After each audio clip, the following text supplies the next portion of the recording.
আমাদের জামিয়াতে কয়েকটা ছাত্র আছে বাবা বিদেশ থাকে, এমন অ্যাক্টিভ।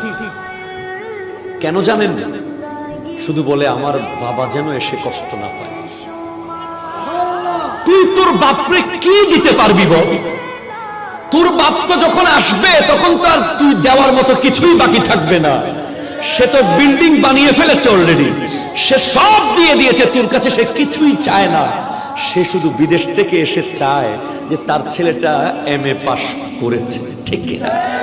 তার ছেলেটা একটা ভালো সম্মানিত পোস্টে আছে, তার ছেলেটা সমাজের একটা সম্মানিত ব্যক্তি হিসেবে তৈরি হয়েছে। সে এটা দেখলেই তার কলিজা ঠান্ডা হয়ে যায়, ঠিক না?